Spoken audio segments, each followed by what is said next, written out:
आद निरंजन है गुरु नानक, हार के मूरत है जग आयो। लोक सुनियो परलोक सुनियो, विद लोक सुनियो सब दर्शन पायो। संगत पार उतारन को, गुरु नानक साहिब पंथ चलायो। वाहिगुरु श्री गुरु नानक साहिब, धार के मूरत है जग आयो। आद करो गुरुदेव को बंदन, वाहिगुरु मुख माही उचारी। दोए कर जोर करो चरणा पर, जाऊं सदा गुर को बलिहारी।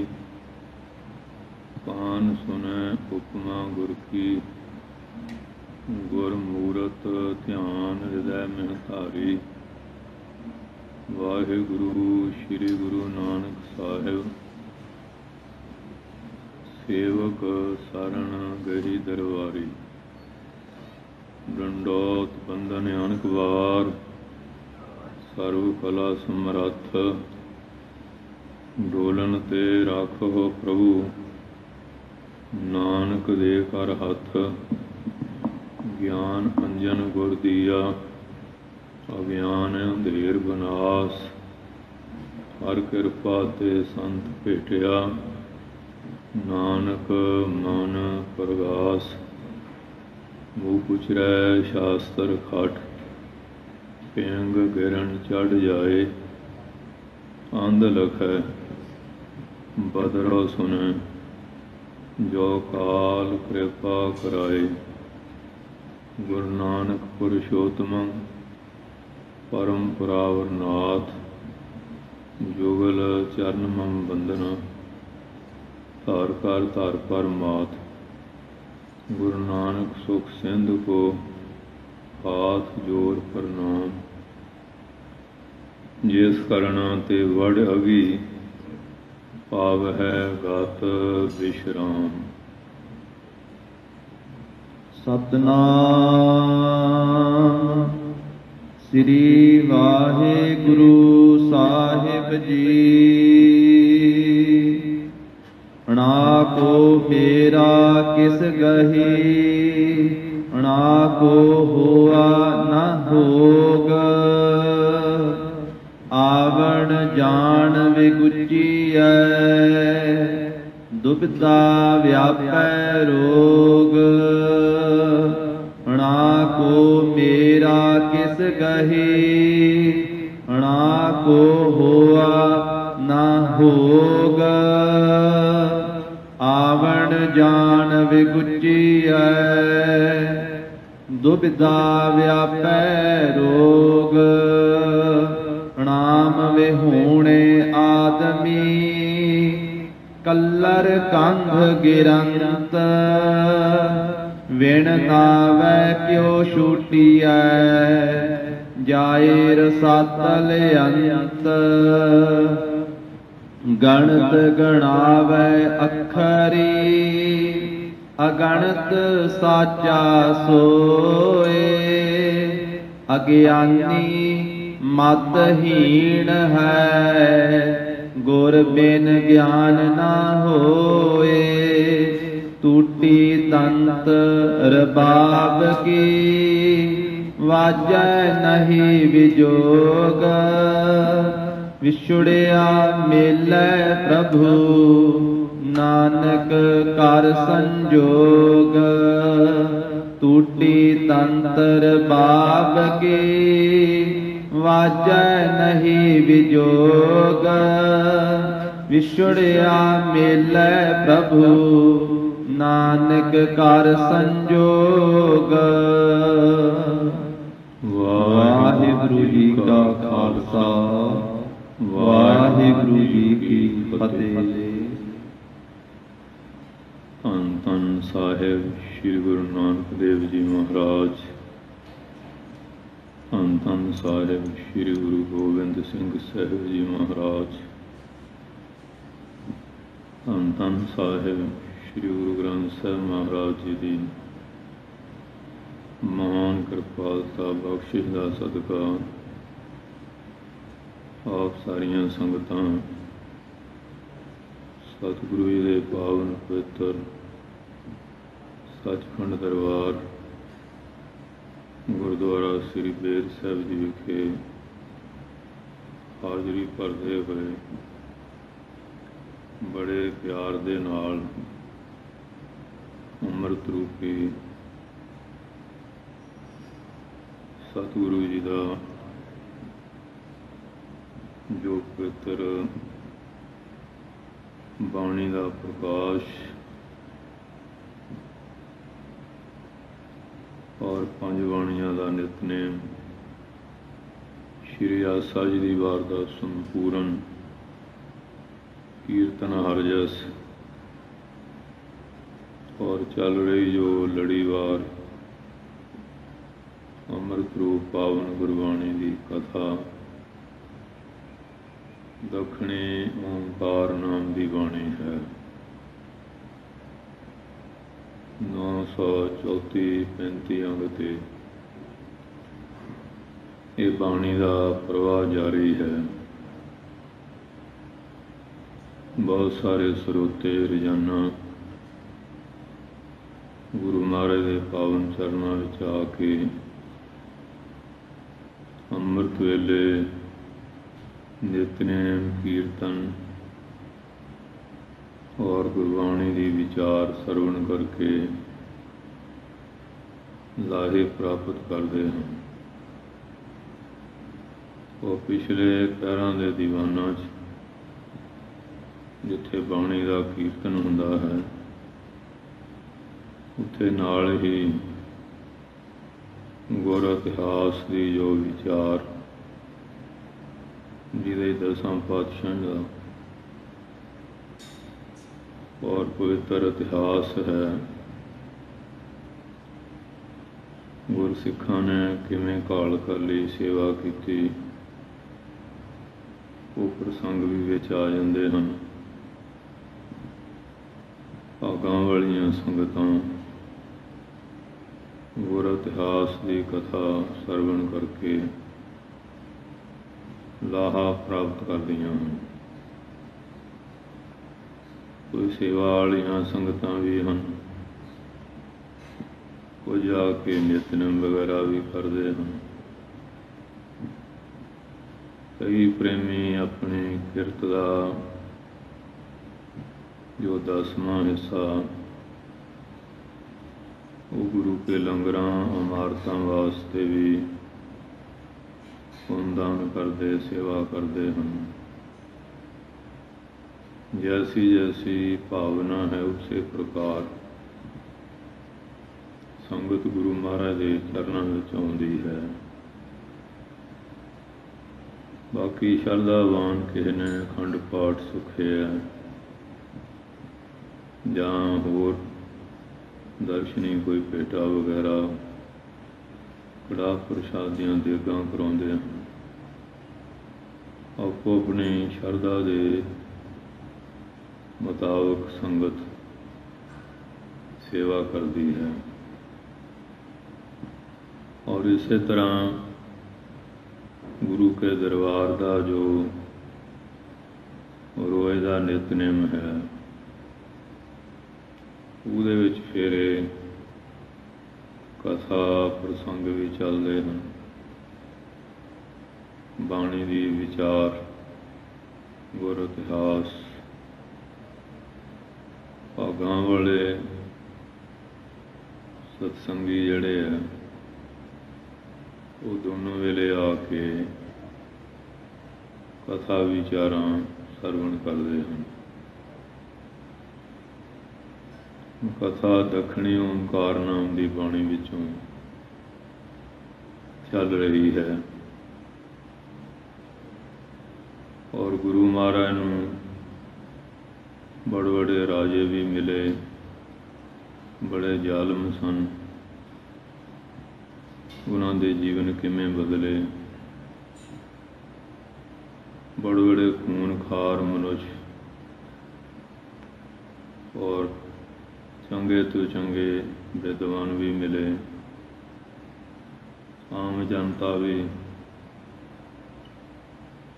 ਕਈ ਰੱਬ ਦੇ ਪਿਆਰ ਵਾਲੇ ਕੋਈ ਸਰੀਰਕ ਦੁੱਖਾਂ ਕਰਕੇ, ਮਾਨਸਿਕ ਦੁੱਖਾਂ ਕਰਕੇ, ਕਈਆਂ ਦੇ ਘਰਾਂ 'ਚ ਗਰੀਬੀ ਸੀ। ਮਹਾਰਾਜ ਬਖਸ਼ਿਸ਼ ਦੇਣ, ਅੰਨ ਧਨ ਦੀ ਬਹੁਲਤਾ ਹੋਵੇ, ਪਰਿਵਾਰਾਂ 'ਚ ਵਾਧਾ ਹੋਵੇ। ਔਰ ਕਈ ਰੱਬ ਦੇ ਮਿਲਾਪ ਦੀ ਇੱਛਾ ਵਿੱਚ ਮਿਲੇ, ਔਰ ਜਿਨ੍ਹਾਂ 'ਤੇ ਮਹਾਰਾਜ ਦੀ ਕਿਰਪਾ ਹੋਈ ਉਹ ਪਰਮੇਸ਼ਰ ਦੀ ਪ੍ਰਾਪਤੀ ਵਾਲੇ ਵੀ ਬਣੇ। ਬਹੁਤ ਤਰ੍ਹਾਂ ਦਾ ਸੰਸਾਰ ਹੈ, ਹਰੇਕ ਦੀ ਆਪੋ ਆਪਣੀ ਭਾਵਨਾ, ਉਹਦੇ ਅਨੁਸਾਰ ਉਹ ਚੱਲ ਰਿਹਾ। ਬੁਰਿਆਂ ਦਾ ਅੰਤ ਲਈ ਉਹ ਵੀ ਨਹੀਂ ਮਿਲਦਾ, ਚੰਗੇ ਵੀ ਬੇਅੰਤ ਹੈਗੇ। ਜਿਹੜਾ ਵੀ ਗੁਰੂ ਮਹਾਰਾਜ ਦੀ ਸ਼ਰਨ ਵਿੱਚ ਆਇਆ, ਮਹਾਰਾਜ ਤੋਂ ਉਪਦੇਸ਼ ਲੈ ਕੇ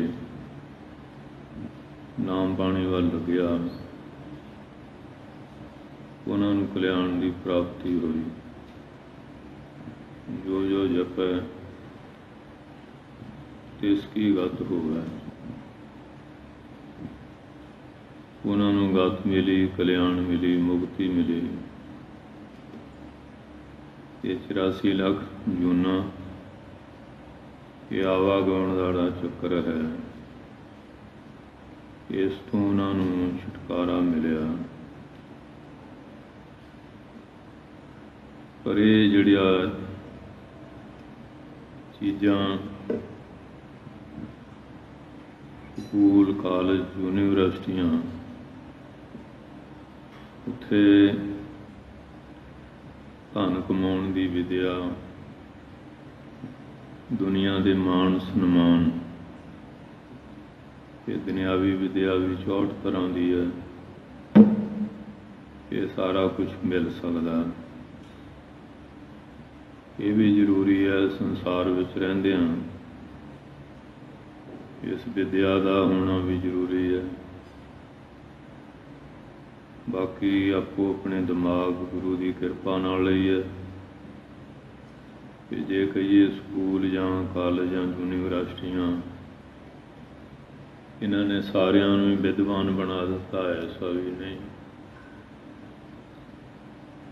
ਇਹ ਵੀ ਭਾਗਾਂ ਨਾਲ ਹੀ ਹੈ, ਨਿਰੰਕਾਰ ਦੀ ਕਿਰਪਾ ਨਾਲ ਹੀ ਹੈ। ਇੰਨਾ ਕੁਝ ਹੋਣ ਦੇ ਬਾਵਜੂਦ ਵੀ ਅਨਪੜ੍ਹ ਲੋਕ ਬਥੇਰੇ, ਮੂਰਖ ਵੀ ਬਹੁਤ ਹੈ। ਪਰ ਜਿੱਥੇ ਤੱਕ ਯਤਨ ਹੋਵੇ ਇਨਸਾਨ ਨੂੰ ਸੂਝ-ਬੂਝ ਦੇਣੀ, ਚੰਗਾ ਹੀ ਕੰਮ ਹੈ। ਇਹ ਦੂਸਰੇ ਪਾਸੇ ਹੈ, ਇਹ ਅਧਿਆਤਮਕ ਵਿਦਿਆ ਜਿਹੜੀ ਹੈ, ਜਿਹਦੇ ਦੁਆਰਾ ਪਰਮੇਸ਼ਰ ਦੀ ਪ੍ਰਾਪਤੀ ਦਾ ਰਸਤਾ ਮਿਲਦਾ ਹੈ। ਇਕੱਲਾ ਵਿਦਿਆ ਨਾਲ ਨਹੀਂ, ਨਾਲ ਗੁਰ ਸ਼ਬਦ ਦਾ ਅਭਿਆਸ ਕਰਕੇ,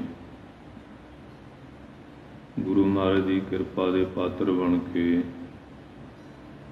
ਫਿਰ ਅੰਦਰਲਾ ਰਾਹ ਖੁੱਲ੍ਹਦਾ ਹੈ। ਮਹਾਰਾਜ ਕਾਸ਼ੀ ਵਿੱਚ ਗਏ ਸੀ ਤੇ ਉੱਥੇ ਦੇ ਬਹੁਤ ਪੰਡਤ ਮਹਾਰਾਜ ਕੋਲ ਆਏ। ਇਹ ਸੁਣਿਆ ਬਗਦਾਦ ਵਿੱਚ, ਮੱਕੇ ਮਦੀਨੀਆਂ 'ਚ, ਸੁਮੇਰ ਪਰਬਤ ਜਿੱਥੇ ਜਿੱਥੇ ਗਏ, ਲੋਕਾਂ ਨੇ ਤੁਹਾਡੇ ਨਾਲ ਵਿਚਾਰਾਂ ਕੀਤੀਆਂ। ਤੁਹਾਡੇ ਗਿਆਨ ਅੱਗੇ ਸਭ ਦਾ ਗਿਆਨ ਫਿੱਕਾ ਪੈ ਗਿਆ। ਇਹ ਕਾਸ਼ੀ ਸ਼ਹਿਰ ਹੈ, ਸ਼ਿਵ ਜੀ ਦੀ ਪੁਰੀ ਹੈ, ਸੰਸਕ੍ਰਿਤ ਵਿਦਿਆ ਦਾ ਇਹ ਗੜ੍ਹ ਹੈ। ਇੱਥੇ ਤੁਹਾਡਾ ਪ੍ਰਭਾਵ ਪੈਣਾ ਬੜਾ ਔਖਾ ਹੈ। ਸਾਡੇ ਨਾਲ ਸ਼ਾਸਤਰਾਰਥ ਵਗੈਰਾ ਕਰੋ, ਫੇਰੇ ਜਾਣਾਂਗੇ। ਉੱਥੇ ਇੱਕ ਕੂਕਰ ਸੀ ਤੇ ਮਹਾਰਾਜ ਕਹਿਣ ਲੱਗੇ ਆ ਤੁਹਾਡਾ ਜਾਤ ਭਾਈ ਹੈ, ਇਹਦੇ ਨਾਲ ਵਿਚਾਰ ਕਰ ਲਓ। ਉਹਨੇ ਬੜੀ ਹੇਠੀ ਸਮਝੀ ਕਿ ਸਾਨੂੰ ਕੁੱਤੇ ਦੇ ਬਰਾਬਰੇ ਜਾਣਿਆ। ਕਹਿੰਦੇ ਇਹਦੇ ਨਾਲ ਵਿਚਾਰ ਕਿਵੇਂ ਹੋਏਗੀ? ਸਿਆਣੇ ਬੰਦਿਆਂ ਦੀ ਸਿਆਣਿਆਂ ਨਾਲ ਵਿਚਾਰ ਹੁੰਦੀ ਹੈ। ਮਹਾਰਾਜ ਕਹਿੰਦੇ ਜੇ ਉਹ ਕਰਤਾ ਚਾਹੇ ਤੇ ਸਭ ਕੁਝ ਕਰਾ ਦਿੰਦਾ ਹੈ। ਉਹਦੇ ਸਿਰ ਤੇ ਸੋਟੀ ਰੱਖੀ, ਉਹਨੂੰ ਬੋਲਣ ਦੀ ਤਾਕਤ ਦਿੱਤੀ। ਕਹਿਣ ਲੱਗਾ ਮੈਂ ਤੁਹਾਡਾ ਹੀ ਦਾਦਾ ਪੜਦਾਦਾ ਹਾਂ, ਮੇਰਾ ਨਾਮ ਬਿਸ਼ਨ ਦੱਤ ਸੀ, ਮੈਂ ਬਹੁਤ ਵੱਡਾ ਵਿਦਵਾਨ ਸੀ। ਕੋਈ ਮਹਾਂਪੁਰਖ ਆਏ ਉਹਨਾਂ ਨਾਲ ਵੀ ਮੈਂ ਢੜੀਆਂ ਲੈਂਦਾ ਰਿਹਾ, ਬਾਦ ਕਰਦਾ ਰਿਹਾ ਕਿ ਮੇਰੇ ਨਾਲ ਵੇਦਾਂ ਸ਼ਾਸਤਰਾਂ ਦੇ ਅਰਥ ਵਿਚਾਰ ਕਰੋ। ਉਹ ਸੰਤ ਕਮਾਈ ਵਾਲੇ ਸੀ, ਕਹਿਣ ਲੱਗੇ ਕਿ ਹੈ ਤਾਂ ਗੱਲ ਠੀਕ ਆ, ਗ੍ਰੰਥਾਂ ਦਾ ਪੜ੍ਹਨਾ, ਪਰ ਜੋ ਲਿਖਿਆ ਜੋ ਨਾ ਮੰਨਿਆ ਜਾਏ, ਕਮਾਈ ਨਾ ਕੀਤੀ ਜਾਏ, ਤੇ ਫਿਰ ਪੜ੍ਹਿਆ ਮੂਰਖ ਆਖੀਐ ਜਿਸ ਲੱਭ ਲੋਭ ਅਹੰਕਾਰਾ। ਜੇ ਲੱਭ ਪਦਾਰਥਾਂ ਦੇ ਖਾਣ ਦਾ, ਮਾਇਆ ਦਾ ਲੋਭ ਆ, ਹੰਕਾਰ ਆ, ਉਹ ਤਾਂ ਫਿਰ ਮੂਰਖ ਹੀ ਆ। ਗ੍ਰੰਥਾਂ ਤੋਂ ਗਿਆਨ ਲੈ ਕੇ ਕੋਈ ਸ਼ੁਭ ਗੁਣ ਤਾਂ ਧਾਰੇ ਨਹੀਂ। ਉਹ ਬਹੁਤ ਹੀ ਬਵਾਦ ਕਰਦਾ ਰਿਹਾ। ਉਹ ਸੰਤ ਕਹਿਣ ਲੱਗੇ ਐਵੇਂ ਕੁੱਤੇ ਵਾਂਗ ਭੌਂਕੀ ਜਾਣਾ ਜਾਂ ਕੁੱਤਾ ਬਣ ਕੇ ਭੌਂਕੀ ਜਾਏ। ਉਹ ਕਹਿੰਦਾ ਉਹਨਾਂ ਦੇ ਬਚਨ ਨਾਲ ਮੈਨੂੰ ਇਹ ਜੂਨ ਮਿਲੀ ਹੈ। ਇੱਕ ਮਹਾਂਪੁਰਖ ਬੰਦਗੀ ਵਾਲੇ ਦੇ ਨਾਲ ਢੜੀਆਂ ਲੈਣੇ ਨਾਲ ਮੇਰੀ ਇਹ ਦੁਰਦਸ਼ਾ ਹੋਈ ਹੈ। ਧੰਨ ਗੁਰੂ ਨਾਨਕ ਪਾਤਸ਼ਾਹ ਤੇ ਆਪ ਹੀ ਨਿਰੰਕਾਰ ਤੋਂ ਸਰਗੁਣ ਸਰੂਪ ਧਾਰ ਕੇ ਆਏ ਹੈ। ਇਹਨਾਂ ਦੀ ਸ਼ਰਨ ਪੈ ਜਾਓ, ਫਿਰ ਇਹਨਾਂ ਤੋਂ ਬਖਸ਼ਿਸ਼ਾਂ ਲਓ। ਨਿਰਾ ਕਿਤਾਬੀ ਗਿਆਨੀ ਸਾਰਾ ਕੁਛ ਨਹੀਂ ਹੁੰਦਾ। ਇਹ ਮਹਾਂਪੁਰਖਾਂ ਦੀ ਕਿਰਪਾ ਨਾਲ ਜੋ ਅਨੁਭਵ ਮਿਲਦਾ ਹੈ, ਆਪਣੇ ਸਰੂਪ ਦੀ ਸੋਝੀ ਆਉਂਦੀ ਹੈ, ਫਿਰ ਇਹ ਮਨ ਪੰਜਾਂ ਵਿਕਾਰਾਂ ਵੱਲੋਂ ਸ਼ਾਂਤ ਹੋ ਕੇ ਉਸ ਆਤਮ ਪਦ ਨੂੰ ਪਾਉਂਦਾ ਔਰ ਪਰਮੇਸ਼ਰ ਵਿੱਚ ਅਭੇਦ ਅਵਸਥਾ ਨੂੰ ਪ੍ਰਾਪਤ ਕਰ ਸਕਦਾ ਹੈ। ਹੋਰ ਕੋਈ ਸਾਧਨ ਨਹੀਂ। ਅਖੀਰ ਫਿਰ ਉਹ ਪੰਡਤਾਂ ਦੇ ਨਾਲ ਵਿਚਾਰਾਂ ਹੋਈਆਂ। ਉਹ ਸਹਿਜ ਕਿਰਤੀ ਦੇ ਜਿਹੜੇ ਸਲੋਕ ਆ, ਉਹਨਾਂ ਦੇ ਵਿੱਚ ਉਹ ਵਿਚਾਰ ਜਿਹੜੀ ਦੱਸੀ ਹੈ। ਫਿਰ ਉਹ ਪੰਡਤ ਜਿਹੜੇ ਸੀ ਪੰਜਵੇਂ ਪਾਤਸ਼ਾਹ ਕੋਲ ਵੀ ਆਏ ਸੀ। ਉਹਨਾਂ ਨੂੰ ਉਹ ਗੁਰੂ ਨਾਨਕ ਸਾਹਿਬ ਜੀ ਦੇ ਸਲੋਕ ਘਰ ਜਿਹੜੇ ਗ੍ਰੰਥ ਪਏ ਸੀ ਉਹਨਾਂ ਵਿੱਚੋਂ ਲਿਖੇ ਹੋਏ ਮਿਲੇ ਸੀ। ਉਹਨਾਂ ਨੇ ਫਿਰ ਆਪਣੀ ਦਾਦੀ ਮਾਂ ਨੂੰ ਪੁੱਛਿਆ ਕਿ ਉਹਨੇ ਦੱਸਿਆ ਵੀ ਤੁਹਾਡੇ ਬਜ਼ੁਰਗਾਂ ਕੋਲ ਐਵੇਂ ਗੁਰੂ ਸਾਹਿਬ ਆਏ ਸੀ, ਇਹ ਉਹਨਾਂ ਦੀ ਬਾਣੀ ਹੈ। ਫਿਰ ਪੁੱਛਿਆ ਵੀ ਇਸ ਵੇਲੇ? ਕਹਿੰਦੇ ਉਹ ਤਾਂ ਸੱਚਖੰਡ ਚਲੇ ਗਏ ਆ। ਉਹਨਾਂ ਦੀ ਗੱਦੀ 'ਤੇ ਪੰਜਵੇਂ ਸਰੂਪ ਧੰਨ ਸ਼੍ਰੀ ਗੁਰੂ ਅਰਜਨ ਸਾਹਿਬ ਜੀ ਮਹਾਰਾਜ ਹਨ। ਫਿਰ ਉਹ ਜਿਹੜੇ ਪੰਡਿਤ ਸੀ, ਚਤਰਦਾਸ ਵਗੈਰਾ, ਉਹ ਫਿਰ ਮਹਾਰਾਜ ਦੇ ਚਰਨਾਂ 'ਚ ਆਏ ਸੀ, ਕਿਉਂਕਿ ਉਹ ਸੰਸਕ੍ਰਿਤ ਪੜ੍ਹੇ ਹੋਏ ਸੀ।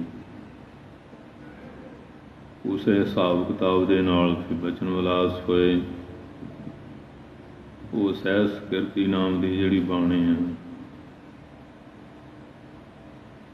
ਉਹ ਉਹਨਾਂ ਦੇ ਉੱਤਰ ਪ੍ਰਸ਼ਨਾਂ ਵਿੱਚ ਮਹਾਰਾਜ ਨੇ ਕਿਰਪਾ ਕੀਤੀ ਹੈ। ਸੋ ਇਸ ਵਾਸਤੇ ਇਹ ਜਿਹੜਾ ਬਾਣੀ ਦਾ ਵਿਚਾਰ, ਇਸ ਨੂੰ ਸੁਣਨਾ, ਮੰਨਣਾ ਔਰ ਇਹਨੂੰ ਅਮਲ ਵਿੱਚ ਲਿਆਉਣਾ, ਕਮਾਈ ਕਰਨੀ। ਬਾਣੀ ਜਿੱਧਰ ਜਾਣ ਦਾ ਇਸ਼ਾਰਾ ਦਿੰਦੀ ਹੈ ਉੱਧਰ ਤੁਰਨਾ।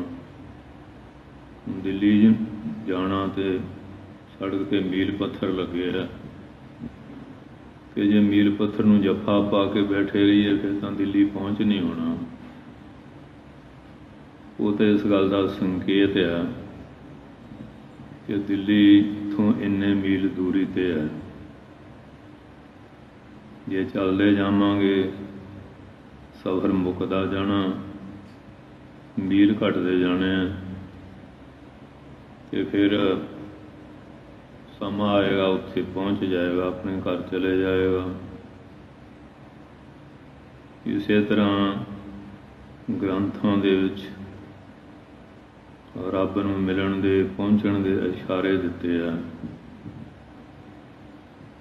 ਤੇ ਜੇ ਇਸ਼ਾਰਾ ਸਮਝ ਕੇ ਤੁਰਦੇ ਨਹੀਂ, ਉੱਧਰ ਚੱਲਦੇ ਨਹੀਂ, ਫਿਰ ਬਾਟ ਜਿਹੜੀ ਆ ਉੱਥੇ ਦੀ ਉੱਥੇ ਹੀ, ਉਨੀ ਦੀ ਉਨੀ ਹੀ ਆ। ਇਸ ਤਰ੍ਹਾਂ ਜਿਹੜੇ ਆਮ ਪਾਠੀ ਲੋਕ ਆ, ਸਾਰੀ ਜ਼ਿੰਦਗੀ ਉਹ ਪਾਠ ਕਰਦੇ ਆ,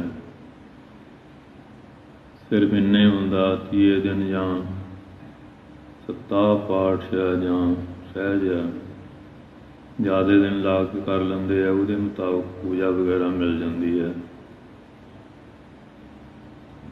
ਉਹ ਸਾਰੀ ਜ਼ਿੰਦਗੀ ਇਸ ਤਰ੍ਹਾਂ ਬੀਤ ਜਾਂਦੀ ਹੈ। ਗਾਉਣ ਵਜਾਉਣ ਵਾਲੇ ਆ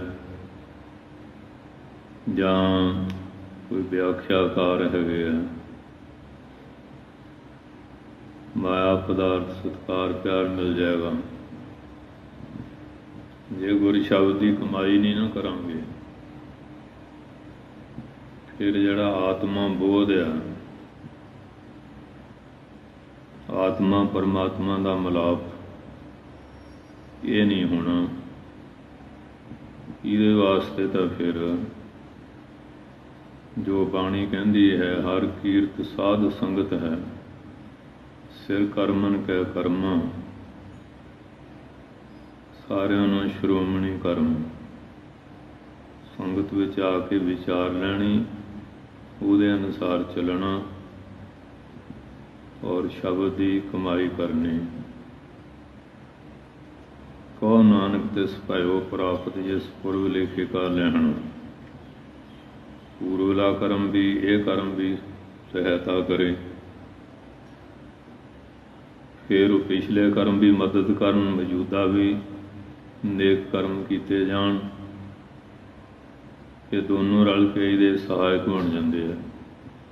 ਇਹ ਪਿਛਲੇ ਵੀ ਪਾਪ ਕਰਮ ਆ, ਹੁਣ ਵੀ ਪਾਪ ਕਰਮ ਕਰੀ ਜਾਂਦਾ, ਇਹ ਤਾਂ ਇਹਦੀ ਬੇੜੀ ਡੁੱਬੇਗੀ, ਤਰੇਗੀ ਨਹੀਂ। ਬਹੁਤਾ ਸੰਸਾਰ ਤਾਂ ਇਵੇਂ ਹੀ ਹੈ, ਇਸ ਪਾਸੇ ਉਹਨਾਂ ਦਾ ਧਿਆਨ ਹੈ ਹੀ ਨਹੀਂ ਕਿ ਸਾਨੂੰ ਇਹ ਮਨੁੱਖਿਆਂ ਨੂੰ ਕਾਹਦੇ ਵਾਸਤੇ ਮਿਲਿਆ। ਖਾ ਲਿਆ, ਪੀ ਲਿਆ, ਕਰਮ ਕਿਰਿਆ ਕਰ ਲਈ, ਹੱਸ ਤੁਸ ਲਿਆ, ਇੱਕ ਦੂਜੇ ਨੂੰ ਮਸ਼ਕਰੀਆਂ ਠੱਠਾ ਮਜ਼ਾਕ ਕਰ ਲਿਆ। ਔਰ ਬਿਰਲੇ ਬੰਦੇ ਆ ਜਿਹੜੇ ਸੰਗਤ ਕਰਦੇ, ਸੋਝੀ ਆਉਂਦੀ ਹੈ ਕਿ ਸਾਨੂੰ ਮਨੁੱਖ ਜਨਮ ਮਿਲਿਆ, ਪਰਮਾਤਮਾ ਤੋਂ ਅਸੀਂ ਆਪਣੇ ਕੀਤੇ ਕਰਮਾਂ ਨਾਲ ਵਿਛੜ ਗਏ ਹਾਂ। ਕਿਰਤ ਕਰਮ ਕੇ ਵਿਛੜੇ, ਕਰ ਕਿਰਪਾ ਮਿਲ ਹੋ ਰਾਮ। ਸਾਡੇ 'ਤੇ ਕਿਰਪਾ ਕਰੋ, ਸਾਨੂੰ ਵਿਛੜਿਆਂ ਨੂੰ ਆਪਣੇ ਚਰਨਾਂ ਨਾਲ ਮਿਲਾਉਣਾ ਕਰੋ। ਫਿਰ ਕਥਾ ਵਾਰਤਾ ਨੂੰ ਗੁਰਸਿੱਖਾਂ ਦੇ ਭਗਤਾਂ ਦੇ ਪ੍ਰਸੰਗ ਸੁਣ ਕੇ ਜਦੋਂ ਮਨ 'ਚ ਉਤਸ਼ਾਹ ਹੋਵੇ ਕਿ ਇਨਸਾਨ ਅੰਮ੍ਰਿਤ ਵੇਲੇ ਉੱਠੇਗਾ, ਆਲਸ ਤਿਆਗੇਗਾ, ਕਰਮ ਕਿਰਿਆ ਕਰਕੇ ਇਸ਼ਨਾਨ ਪਾਣੀ, ਫਿਰ ਪਰਮਾਤਮਾ ਦੇ ਧਿਆਨ 'ਚ ਬੈਠ ਕੇ ਨਾਮ ਬਾਣੀ ਦਾ ਅਭਿਆਸ ਕਰੇਗਾ। ਜਦੋਂ ਫਿਰ ਰੋਜ਼ਾਨਾ इस तरह मेहनत करेगा, उठद्या बहद्या फिरद्या तुरद्या भी उठत बैठ सोवत नाम, कहो नानक जन कैसा दुकाम। फिर जदों ਉਹਦਾ ਇਹ ਅਭਿਆਸ बन जाएगा, परिपक्वता आ जाएगी, फिर हौली हौली ਜਿਹੜੀਆਂ ਪਰਤਾਂ ਆਤਮਾ ਤੇ ਪਈਆਂ ਹੋਈਆਂ ਨੇ, ਅਗਿਆਨਤਾ ਦੇ ਅਵਿਦਿਆ ਦੇ ਪੜਦੇ ਪਏ ਹੈ, ਹੌਲੀ ਹੌਲੀ ਉਹ ਚੱਕੇ ਜਾਣਗੇ। ਬੱਦਲ ਸੂਰਜ ਮੋਹਰੇ ਆਉਂਦੇ ਆ, ਜਿਉਂ ਜਿਉਂ ਸੂਰਜ ਦਾ ਪ੍ਰਕਾਸ਼ ਵੱਧਦਾ ਪਿਓ ਬੱਦਲ ਧੂਏ ਦੇ ਉੱਡ ਜਾਂਦੇ ਆ, ਉਹਦਾ ਪ੍ਰਕਾਸ਼ ਸਾਰੇ ਬ੍ਰਹਿਮੰਡ ਵਿੱਚ ਹੀ ਫੈਲ ਜਾਂਦਾ। ਇਸ ਤਰ੍ਹਾਂ ਜਿਹੜਾ ਆਤਮਾ ਦੇ ਦੁਆਲੇ ਇਹ ਅਗਿਆਨਤਾ ਦੇ ਮੋਹ ਮਮਤਾ ਦੇ ਪੜਦੇ ਪਏ ਹੈ, ਜਦੋਂ ਫਿਰ ਅਭਿਆਸ ਕਰਦਿਆਂ ਕਰਦਿਆਂ ਦੂਰ ਹੋ ਜਾਂਦੇ ਹਨ, ਫਿਰ ਇਹਨੂੰ ਆਪਣੇ ਸਰੂਪ ਦੀ ਆਤਮਾ ਪਦ ਦੀ ਲਖਤਾ ਹੋ ਜਾਂਦੀ ਹੈ। ਇਹਦੇ ਅੰਦਰ ਫਿਰ ਭੇਦ ਬੁੱਧੀ ਨਹੀਂ ਰਹਿੰਦੀ, ਰਾਗ ਦਵੇਸ਼ ਵੀ ਖਤਮ ਹੋ ਜਾਂਦੇ ਹੈ, ਪੰਜ ਵਕਾਰ ਵੀ ਖਤਮ ਹੋ ਜਾਂਦੇ ਹੈ, ਫਿਰ ਸਮ ਦ੍ਰਿਸ਼ਟੀ ਵਾਲਾ ਭਾਵ ਬਣ ਜਾਂਦਾ, ਨਾ ਕੋ ਬੈਰੀ ਨਹੀਂ ਬਗਾਨਾ, ਐਸੀ ਅਵਸਥਾ ਬਣ ਜਾਂਦੀ ਹੈ। ਫਿਰ ਮਨ ਬਿਲਕੁਲ ਸ਼ਾਂਤ ਹੋ ਜਾਂਦਾ, ਤੇ ਜਿਹੜਾ ਅਗਿਆਨੀ ਬੰਦਾ ਉਹਦਾ ਮਨ ਸ਼ਾਂਤ ਰਹਿੰਦਾ। ਮਨ ਨੂੰ ਸ਼ਾਂਤ ਕਰਨ ਵਾਸਤੇ ਉਹ ਸਿਨੇਮੇ ਦੇਖਦਾ, ਹੋਰ ਕਈ ਤਰ੍ਹਾਂ ਦੀਆਂ ਗੱਲਾਂ ਪੁੱਠੀਆਂ ਸਿੱਧੀਆਂ ਕਰਦਾ, ਪਰ ਇਹ ਚੀਜ਼ਾਂ ਸਾਰੀਆਂ ਮਨ ਨੂੰ ਅਸ਼ਾਂਤ ਕਰਨ ਵਾਲੀਆਂ। ਨੀਂਦ ਨਹੀਂ ਆਉਂਦੀ, ਨਸ਼ੇ ਪੱਤੇ ਵਰਤਣ ਲੱਗ ਜਾਂਦਾ, ਨੀਂਦ ਆ ਜਾਏ, ਜਿੰਨੇ ਨਸ਼ੇ ਆ, ਕੋਈ ਗਰਮ ਖੁਸ਼ਕ ਆ, ਕੋਈ ਸਰਦ ਖੁਸ਼ਕ ਆ,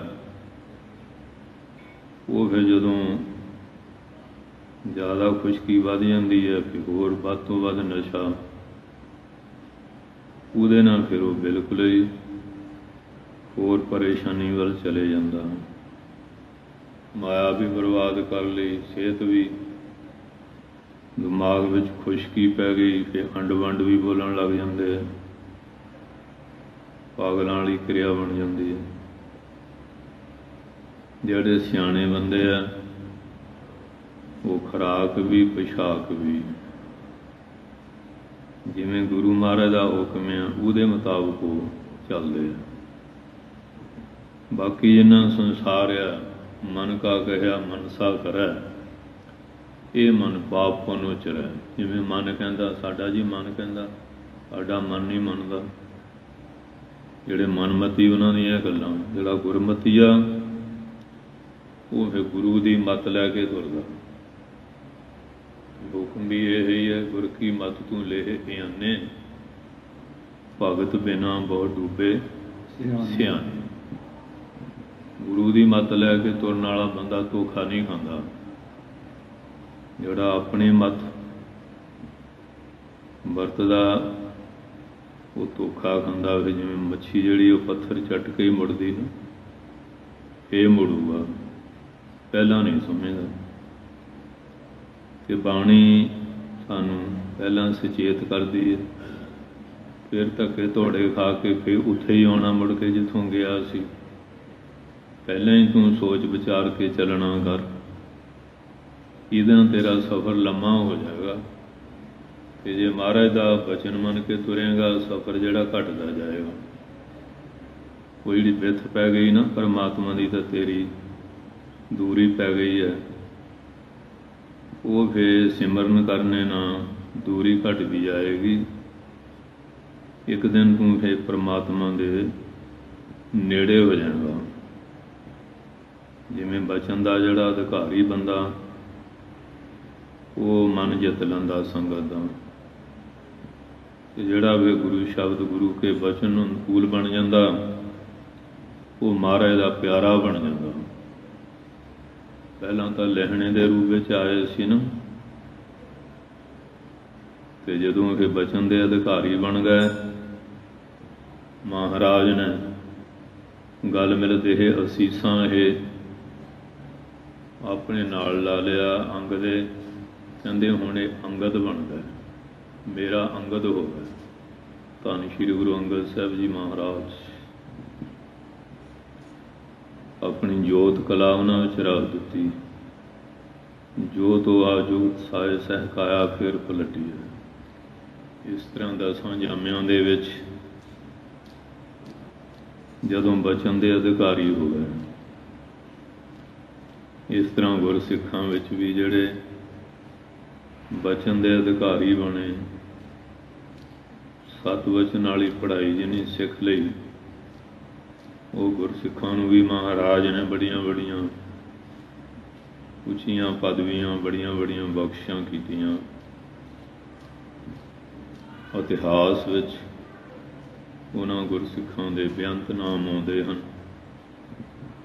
ਜਿਨ੍ਹਾਂ ਨੇ ਮਹਾਰਾਜ ਦੀਆਂ ਬਖਸ਼ਿਸ਼ਾਂ ਲਈਆਂ। ਇਹ ਪੜ੍ਹਾਈ ਸਤਿਯੁਗ 'ਚ ਵੀ ਇਹੀ ਸੀ, ਤ੍ਰੇਤੇ ਦੁਆਪਰ ਕਲਯੁਗ ਦੇ ਅੰਦਰ ਵੀ ਇਹੀ ਪੜ੍ਹਾਈ ਹੈ। ਮਨਮੁਖਾਂ ਦੀ ਮਨਮੱਤ ਦੀ ਪੜ੍ਹਾਈ ਹੈ, ਗੁਰਮੁਖਾਂ ਦੀ ਗੁਰਮਤਿ ਦੀ ਪੜ੍ਹਾਈ ਹੈ। ਜਿਹਨੇ ਗੁਰੂ ਦੀ ਮੱਤ ਨੂੰ ਧਾਰਿਆ, ਗੁਰਮਤਿ ਸਾਇਰ ਪਾਹਣ ਤਾਰੇ। ਸ਼੍ਰੀ ਰਾਮ ਚੰਦਰ ਜੀ ਨੇ ਗੁਰੂ ਦੀ ਮੱਤ ਨੂੰ ਲਿਆ ਨਾ, ਸਮੁੰਦਰਾਂ ਤੇ ਪੱਥਰ ਧਾਰ ਦਿੱਤੇ। ਗੁਰਮਤਿ ਰਿਸ਼ੀ ਕੇਸ਼ ਗੋਵਰਧਨ ਧਾਰੇ। ਗੁਰੂ ਦੀ ਮੱਤ ਧਾਰਨ ਵਾਲੇ ਕ੍ਰਿਸ਼ਨ ਜੀ ਨੇ ਚੀਚੀ ਉਂਗਲ ਤੇ ਗੋਵਰਧਨ ਪਰਵਤ ਚੁੱਕ ਲਿਆ। ਗੁਰੂ ਦੀ ਮੱਤ ਚਾਹੇ ਸਤਯੁਗ, ਚਾਹੇ ਦੁਆਪਰ, ਚਾਹੇ ਤ੍ਰੇਤਾ, ਚਾਹੇ ਕਲਯੁਗ, ਜਦੋਂ ਵੀ ਗੁਰੂ ਦੀ ਮੱਤ ਧਾਰਾਂਗੇ ਫਿਰ ਮਹਾਰਾਜ ਦੀ ਬਖਸ਼ਿਸ਼ ਮਿਲਦੀ ਹੈ। ਅੱਜ ਕੱਲ੍ਹ ਘਰਾਂ 'ਚ ਵੀ ਕਲੇਸ਼ ਹੈ, ਇਸਤਰੀ ਪੁਰਸ਼ ਦੇ ਝਗੜੇ ਆ, ਔਲਾਦ ਦੇ ਮਾਪੇ ਦੇ ਝਗੜੇ ਆ, ਰਿਸ਼ਤੇਦਾਰਾਂ ਦੇ ਆ, ਰਾਜਾ ਪ੍ਰਜਾ ਦੇ ਝਗੜੇ ਆ, ਮਜ਼ਾਰੇ ਹੁੰਦੇ, ਪੁਤਲੇ ਫੂਕਦੇ ਫਿਰਦੇ ਆ। ਬਚਨ ਦੀ ਸਾਂਝ ਨਹੀਂ ਨਾ, ਸ਼ਬਦ ਨਾਲੋਂ ਟੁੱਟ ਗਿਆ। ਉਹ ਜਿਹੜੀ ਸਤਵਚਨ ਦੀ ਪੜ੍ਹਾਈ ਸੀ, ਜਿੱਥੇ ਸਵਾਰਥ ਆ ਜਾਂਦਾ ਉੱਥੇ ਪਰਮਾਰਥ ਨਹੀਂ ਰਹਿੰਦਾ, ਤੇ ਜਿੱਥੇ ਪਰਮਾਰਥ ਆ ਜਾਂਦਾ ਉੱਥੇ ਸਵਾਰਥ ਨਹੀਂ। ਕਿ ਜਿਹੜਾ ਬੰਦਾ ਆਪਣਾ ਬਗਾਰ ਬਰਾਨਾ ਸਾਂਢਾ ਤੇ ਮੇਰਾ ਵਿਗੜ ਜਾਏ ਦੂਏ ਦਾ ਸੁਧਰ ਜਾਏ, ਉਹ ਤਾਂ ਬੰਦਾ ਫਿਰ ਹਰਮਨ ਪਿਆਰਾ ਬਣ ਹੀ ਜਾਂਦਾ। ਪਰ ਅੱਜ ਦਾ ਸੰਸਾਰ ਹੋਰ ਤਰ੍ਹਾਂ ਹੈ। ਜਿਵੇਂ ਰਾਜਸਥਾਨ 'ਚ ਕਹਿੰਦੇ ਕੋਈ ਸੇਠ ਸੀ, ਖੁੱਲੀ ਮਾਇਆ ਗੱਫਾ ਮਿਲਿਆ, ਭਵਨ ਤਿਆਰ ਕੀਤਾ, ਮਨ ਸ਼ੌਕ ਹੋਇਆ ਫਿਰ ਸੰਗਤ ਦੇ ਚਰਨ ਪਾਈਏ, ਭਾਈਚਾਰਾ ਸਦੀਏ। ਕੋਈ ਬਾਣੀਆਂ ਸੀ, ਉਹਨੂੰ ਵੀ ਬੁਲਾਇਆ, ਹੋਰ ਵੀ ਸਾਰੇ ਊਚ ਨੀਚ, ਵੱਡੇ ਛੋਟੇ, ਪੜ੍ਹੇ ਅਨਪੜ੍ਹੇ। ਉਹ ਰਾਜਸਥਾਨ ਦੇ ਵਿੱਚ ਰਿਵਾਜ ਆ, ਜਦੋਂ ਭੰਡਾਰਾ ਭੰਡੂਰਾ ਕਰ ਲੈਂਦੇ ਨਾ, ਉਹ ਫਿਰ ਪਾਪੜ ਵਰਤਾਉਂਦੇ ਹੁੰਦੇ ਆ। ਉਹ ਪਾਪੜ ਵਰਤਾ ਰਿਹਾ, ਇੱਕ ਪਾਪੜ ਦਾ ਕਿਨਾਰਾ ਕੁਝ ਟੁੱਟਾ ਹੋਇਆ, ਉਹ ਜਿਹੜਾ ਬਾਣੀਆਂ ਸੀ ਉਹਦੇ ਹਿੱਸੇ ਉਹ ਆ ਗਿਆ। ਬੰਦੇ ਦੀ ਸੋਚ ਹੈ ਨਾ, ਉਹਨੂੰ ਸਮਝਿਆ ਇਹਨੂੰ ਆਪਣੀ ਅਮੀਰੀ ਦਾ ਹੰਕਾਰ ਆ, ਇਹ ਵੀ ਬਾਣੀਆਂ ਮਹਿਮੇ, ਮੇਰੀ ਇਹਨੇ ਬੇਇੱਜ਼ਤੀ ਕੀਤੀ ਹੈ ਤੇ ਮੈਨੂੰ ਭੁਰਿਆ ਪਾਪੜ ਦਿੱਤਾ। ਉਹਨੂੰ ਇੰਨੀ ਗੱਲ ਤੇ ਹੋਇਆ ਮੈਂ ਬਦਲਾ ਲੈਣਾ। ਉਹਨੇ ਆਪਣੀ ਜ਼ਮੀਨ ਜਮੂਨ ਵੇਚ ਕੇ ਫਿਰ ਛੋਟੀ ਜਿਹੀ ਦੁਕਾਨ ਪਾ ਲਈ। ਉਹ ਭੰਡਾਰਾ ਜਿਹਾ ਕਰਨ ਦੀ ਸੋਚੀ, ਇਸ ਤਰ੍ਹਾਂ ਨਿਉਂਦੇ ਦਿੱਤੇ ਉਸ ਸ਼ਾਹੂਕਾਰ ਨੂੰ ਵੀ ਪਹਿਲੇ ਨੂੰ, ਤੇ ਉਹ ਹੁਣ ਜਿਹੜੇ ਲੰਗਰ ਪਾਣੀ ਛਕਾ ਹਟੇ, ਜੋ ਉੱਥੇ ਉਹਨਾਂ ਦਾ ਰਿਵਾਜ ਉਹਦੇ ਮੁਤਾਬਕ ਪਾਪੜ ਵਰਤਾ ਰਿਹਾ। ਉਹ ਸੇਠ ਨੇ ਅੱਧਾ ਪਾਪੜ ਦਿੱਤਾ, ਉਹ ਤਾਂ ਬੜਾ ਗੰਭੀਰ ਬੰਦਾ ਸੀ, ਕੋਈ ਨਾਮ ਬਾਣੀ ਵਾਲਾ ਸੀ, ਸਤਸੰਗੀ ਬੰਦਾ ਸੀ। ਉਸ ਦੇ ਮਨ 'ਚ ਤਾਂ ਕੋਈ ਖਿਆਲ ਹੀ ਨਹੀਂ। ਇਹਨੇ ਦੇਖਿਆ ਵੀ ਮੱਥੇ 'ਤੇ ਤਿਉੜੀ ਪਾਏਗਾ ਜਾਂ ਗੁੱਸੇ 'ਚ ਆਏਗਾ, ਉਹਦਾ ਪ੍ਰਭਾਵ ਤਾਂ ਚਿਹਰੇ 'ਤੇ ਆ ਹੀ ਜਾਂਦਾ। ਜਿਹੋ ਜਿਹੀ ਬਿਰਤੀ ਹੋਵੇ ਚਿੰਨ੍ਹ ਪ੍ਰਗਟ ਹੋ ਜਾਂਦੇ ਆ, ਖੁਸ਼ੀ ਵਾਲੇ, ਗਮੀ ਵਾਲੇ ਵੀ, ਕ੍ਰੋਧ ਵਾਲੇ ਵੀ। ਹਰਖ ਸ਼ੋਕ ਦਾ ਪ੍ਰਭਾਵ ਪੈਂਦਾ। ਉਹ ਸਾਧ ਨੂੰ ਉਹਦੇ 'ਤੇ ਕੋਈ ਪ੍ਰਭਾਵ ਨਹੀਂ। ਉਹਨੇ ਦੇਖਿਆ ਵੀ ਇਹ ਤਾਂ ਆਨੰਦ ਖੁਸ਼ੀ ਹੀ ਹੈ। ਉਹ ਤੋਂ ਫਿਰ ਰਿਹਾ ਨਹੀਂ ਗਿਆ ਕਿ ਸੇਠ ਜੀ ਤੁਸੀਂ ਭੰਡਾਰਾ ਕੀਤਾ ਸੀ, ਮੈਨੂੰ ਭੁਰਿਆ ਪਾਪੜ ਦਿੱਤਾ ਸੀ, ਮੈਂ ਇਹ 'ਚ ਬੇਇੱਜ਼ਤੀ ਸਮਝੀ ਵੀ ਜਾਣ ਕੇ ਮੈਨੂੰ ਦਿੱਤਾ, ਅਤੇ ਮੈਂ ਤੁਹਾਨੂੰ ਅੱਧਾ ਪਾਪੜ ਦਿੱਤਾ, ਤੁਹਾਡੇ 'ਤੇ ਕੋਈ ਹਰਖ ਸ਼ੋਕ ਨਹੀਂ। ਉਹ ਕਹਿੰਦੇ ਮੈਨੂੰ ਤਾਂ ਇਹ ਵੀ ਨਹੀਂ ਪਤਾ ਵੀ ਤੈਂ ਅੱਧਾ ਦਿੱਤਾ। ਹਰਖ ਸ਼ੋਕ ਕਾਹਦਾ ਹੋਣਾ? ਉਹਨੂੰ ਫਿਰ ਕਿਹਾ ਵੀ ਮੈਂ ਤਾਂ ਜਦੋਂ ਤਾਂ ਮੈਨੂੰ ਭੁਰਿਆ ਪਾਪੜ ਦਿੱਤਾ ਸੀ, ਬੜਾ ਗੁੱਸਾ ਸੀ ਕਿ ਮੇਰੀ ਬੇਇੱਜ਼ਤੀ ਕੀਤੀ। ਮੈਂ ਬਦਲਾ ਲੈਣ ਵਾਸਤੇ ਜ਼ਮੀਨ ਵੇਚ ਕੇ ਉਤਸਵ ਕੀਤਾ ਕਿ ਤੈਨੂੰ ਵੀ ਨਿਮੰਤਰਣ ਦਿੱਤਾ, ਜਾਣ ਕੇ ਤੈਨੂੰ ਅੱਧਾ ਦਿੱਤਾ। ਉਹ ਕਹਿੰਦਾ ਇਹਦੇ 'ਚ ਮੈਨੂੰ ਤਾਂ ਕੋਈ ਹਰਖ ਸ਼ੋਕ ਨਹੀਂ ਹੈ। ਉਹਨੇ ਕਿਹਾ ਵੀ ਤਾਂ ਬੰਦਾ ਬਹੁਤ ਉੱਚੇ ਖਿਆਲਾਂ ਦਾ, ਸੁੱਚੀ ਪਵਿੱਤਰ ਵਿਚਾਰ ਵਾਲਾ ਹੈ। ਹੁਣ ਫਿਰ ਉਹ ਤੋਂ ਖਿਮਾ ਮੰਗੀ। ਉਹ ਕਹਿਣ ਲੱਗਾ ਤੂੰ ਮੇਰੇ ਪਿੱਛੇ ਘਰ ਉਜਾੜਿਆ, ਤੈਨੂੰ ਕਿੰਨੇ ਪੈਸੇ ਚਾਹੀਦੇ ਆ? ਜਿਹੜੀ ਜ਼ਮੀਨ ਵੇਚੀ ਮੁੜ ਕੇ ਫੇਰ ਖਰੀਦ ਲਾ। ਉਸਨੇ ਉਹਦੇ ਪੈਰਾਂ ਵਿੱਚ ਸਿਰ ਰੱਖ ਕੇ ਨਾ ਰੋਇਆ ਨਾ ਮਾਫੀ ਮੰਗੀ। ਜਿਹੜੇ ਵੱਡੀ ਬਿਰਤੀ ਵਾਲੇ ਪੁਰਸ਼ ਉਹ ਤਾਂ ਇੱਥੇ ਆ, ਅਤੇ ਜਿਨ੍ਹਾਂ ਦੇ ਖਿਆਲ ਕਮੀਨੇ ਆ, ਹੋਛੇ ਬੰਦੇ ਆ, ਉਹਨਾਂ ਦੀ ਸੋਚ ਇਸ ਤਰ੍ਹਾਂ ਦੀ ਹੈ। ਅੱਜ ਬਹੁਤਾ ਸੰਸਾਰ ਕਮੀਨਾ ਅਤੇ ਹੋਛਿਆਂ ਦਾ ਸੰਸਾਰ ਆ। ਮਾੜੀ ਮਾੜੀ ਗੱਲ 'ਤੇ ਝਗੜੇ, ਮਾੜੀ ਗੱਲ 'ਤੇ ਫਸਾਦ, ਚਾਹੇ ਧਾਰਮਿਕ ਤੌਰ 'ਤੇ ਦੇਖ ਲਓ, ਰਾਜਨੀਤਿਕ ਤੌਰ 'ਤੇ ਦੇਖ ਲਓ, ਸਮਾਜਿਕ ਤੌਰ 'ਤੇ ਦੇਖ ਲਓ, ਵਿਵਹਾਰਿਕ ਤੌਰ 'ਤੇ ਦੇਖ ਲਓ। ਝਗੜੇ ਹੁੰਦੇ ਜੇ ਉਹਦਾ ਨਿਚੋੜ ਕੱਢੀਏ ਕਈ ਵਾਰੀ ਨਿਕਲਦਾ ਕੁਝ ਵੀ ਨਹੀਂ। ਉਹ ਪਟਿਆ ਪਹਾੜ ਨਿਕਲਿਆ ਚੂਹਾ ਕੁਝ ਵੀ ਨਾ। ਬਹੁਤੇ ਝਗੜਿਆਂ ਦਾ ਮੂਲ ਬੇਸਮਝੀ ਹੈ, ਮੂਰਖਤਾ ਹੈ। ਸਾਡੇ ਸਿੱਖਾਂ ਵਿੱਚ ਤਾਂ ਇਹ ਜ਼ਿਆਦਾ ਹੀ ਹੋਛਾਪਨ ਬਣਦਾ ਜਾ ਰਿਹਾ। ਇੱਕ ਦੂਜੇ ਦੀ ਮਿੱਟੀ ਪੁੱਟਣੀ, ਇੱਕ ਦੂਜੇ ਨੂੰ ਨੀਚੇ ਗਿਰਾਉਣਾ, ਇਹ ਬਹੁਤ ਜ਼ਿਆਦਾ ਸੁਭਾਅ ਬਣਦਾ ਜਾ ਰਿਹਾ, ਜਿਹਦੇ ਕਾਰਨ ਸਾਡੀ ਕੌਮ ਦਾ ਨੁਕਸਾਨ ਪਿੱਛੇ ਹੋਇਆ ਵੀ ਬਹੁਤ ਆ, ਹੋ ਰਿਹਾ, ਅਤੇ ਗਾਹਾਂ ਵੀ ਬਹੁਤ ਡਰ ਆ। ਕਿਉਂਕਿ ਜਦੋਂ ਇਨਸਾਨ ਧੁਰੇ ਨਾਲੋਂ ਟੁੱਟ ਜਾਏ, ਵਿਚਾਰ ਤੋਂ ਪਰੇ ਚਲੇ ਜਾਏ, ਫਿਰ ਇਸ ਤਰ੍ਹਾਂ ਦਾ ਹੋਣਾ ਸੁਭਾਵਿਕ ਹੀ ਹੋ ਜਾਂਦਾ। ਪਰ ਜਦੋਂ ਸਾਡੇ ਬਜ਼ੁਰਗਾਂ ਦੀ ਵਿਚਾਰ ਬੜੀ ਉੱਚੀ ਸੀ, ਮਹਾਰਾਜ ਰਣਜੀਤ ਸਿੰਘ ਜਾ ਰਹੇ ਆ, ਕੋਈ ਗਰੀਬ ਮਾਤਾ ਦਾ, ਵਿਧਵਾ ਦਾ ਬੇਟਾ, ਬੇਰੀ ਨੂੰ ਬੇਰ ਲੱਗੇ ਆ, ਭੁੱਖ ਲੱਗੀ ਆ, ਰੋੜੇ ਮਾਰ ਰਿਹਾ। ਉਹ ਰੋੜਾ ਮਹਾਰਾਜ ਦੀ ਸਵਾਰੀ ਜਾਂਦੀ, ਮਹਾਰਾਜ ਰਣਜੀਤ ਸਿੰਘ ਦੇ ਵੱਜ ਗਿਆ। ਸਿਪਾਹੀਆਂ ਨੇ ਪਕੜ ਲਿਆ, ਤੈਨੂੰ ਪਤਾ ਨਹੀਂ ਕਿ ਮਹਾਰਾਜ ਦੀ ਸਵਾਰੀ ਜਾ ਰਹੀ। ਉਹਦੀ ਮਾਤਾ ਵੀ ਆ ਕੇ ਵਿਚਾਰੇ ਰੋਣ, ਗਰੀਬ ਆਦਮੀ, ਪਤਾ ਨਹੀਂ ਕੀ ਸਜ਼ਾ ਮਿਲੇਗੀ। ਮਹਾਰਾਜ ਕੋਲ ਗਏ ਕਿ ਮਹਾਰਾਜ ਰੋੜੇ ਮਾਰੇ ਆ, ਆਪ ਜੀ ਦੇ ਵਜ੍ਹਾ। ਉਹ ਕਹਿੰਦੇ ਵੀ ਬੱਚੇ ਰੋੜਾ ਕਿਉਂ ਮਾਰਿਆ? ਕਹਿੰਦੇ ਮਹਾਰਾਜ ਭੁੱਖ ਲੱਗੀ ਸੀ, ਘਰੇ ਖਾਣ ਖੂਣ ਨੂੰ ਨਹੀਂ, ਬੇਰ ਲਾਉਂਦਾ ਸੀ। ਮਹਾਰਾਜ ਰਣਜੀਤ ਸਿੰਘ ਕਹਿਣ ਲੱਗੇ ਮੈਂ ਬੇਰੀ ਨੂੰ ਵੀ ਗਿਆ ਗੁਜ਼ਰਿਆ, ਇਹ ਕੰਡਿਆਂ ਵਾਲੀ ਬੇਰੀ ਰੋੜੇ ਖਾ ਕੇ ਵੀ ਖਾਣ ਨੂੰ ਬੇਰ ਦੇਈ ਜਾਂਦੀ ਹੈ। ਤੈਨੂੰ ਧੰਨ ਗੁਰੂ ਰਾਮਦਾਸ ਜੀ ਮਹਾਰਾਜ ਨੇ, ਧੰਨ ਕਲਗੀਆਂ ਵਾਲੇ ਪਾਤਸ਼ਾਹ ਨੇ ਰਾਜ ਦਿੱਤਾ, ਗਰੀਬੀ ਕੱਢ ਦਿੱਤੀ, ਮਾਲੋ ਮਾਲ ਕਰ। ਜਦੋਂ ਸਾਡੇ ਸਿੱਖਾਂ ਦੀ ਸੋਚ ਇਹ ਸੀ, ਉਦੋਂ ਤੁਹਾਡੀ ਲਾਹੌਰ ਰਾਜਧਾਨੀ ਸੀ, ਖਾਲਸਾ ਰਾਜ ਦਾ ਝੰਡਾ ਝੁੱਲਦਾ ਸੀ। ਤੇ ਜਦੋਂ ਸਾਡੇ 'ਚ ਕਮੀਨਾਪਨ ਆ ਗਿਆ ਕਿ ਜੋ ਹੁਣ ਇਸ ਵੇਲੇ ਦਸ਼ਾ ਉਹ ਤੁਹਾਡੇ ਸਾਹਮਣੇ ਹੀ ਆ।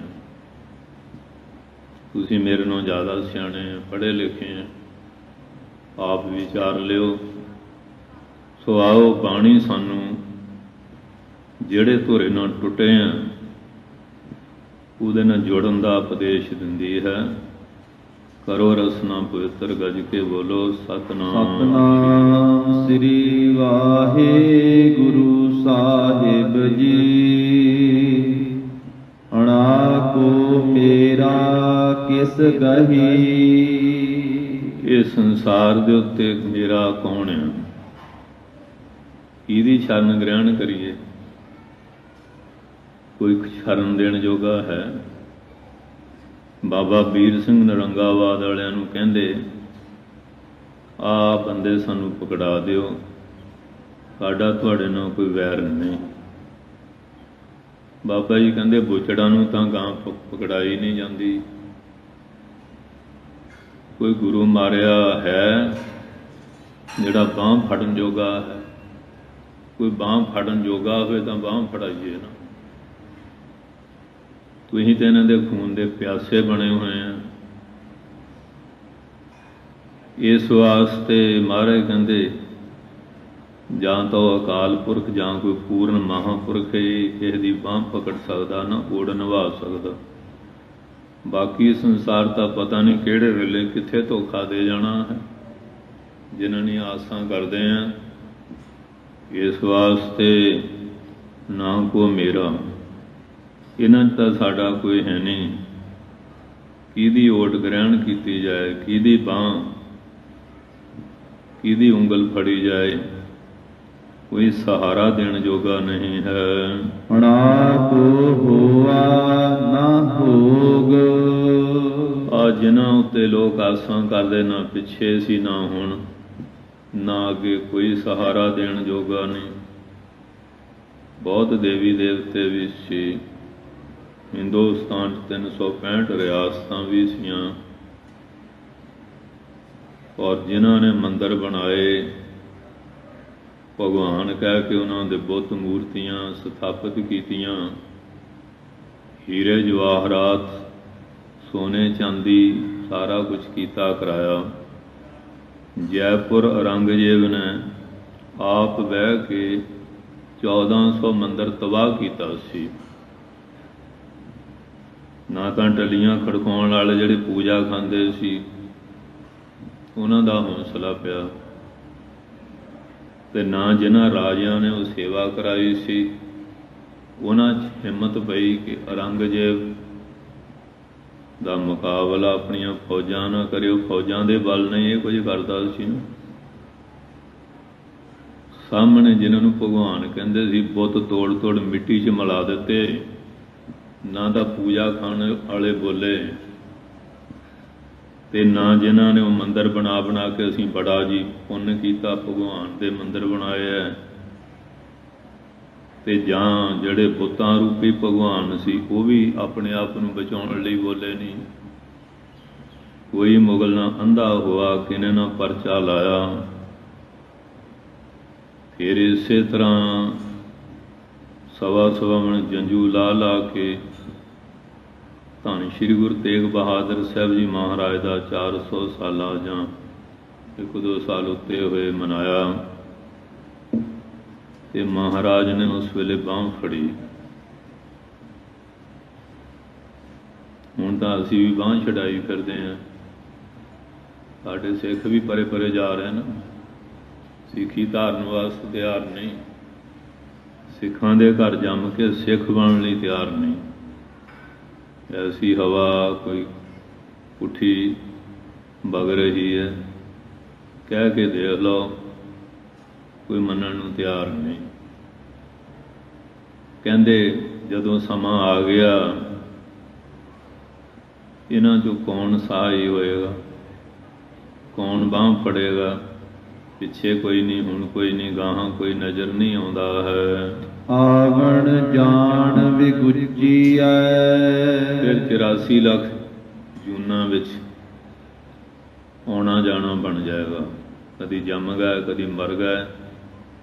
ਇਹ ਬੜਾ ਵੱਡਾ ਚੱਕਰ ਹੈ। ਇਹਦੇ 'ਚ ਤੈਨੂੰ ਬਹੁਤ ਬਗੋਚਾ ਹੋਏਗਾ, ਬੜਾ ਖਰਾਬ ਤੇ ਖੁਆਰ ਹੋਣਾ ਪਵੇਗਾ। ਦੁਬਿਧਾ ਵਿਆਪੈ ਰੋਗ।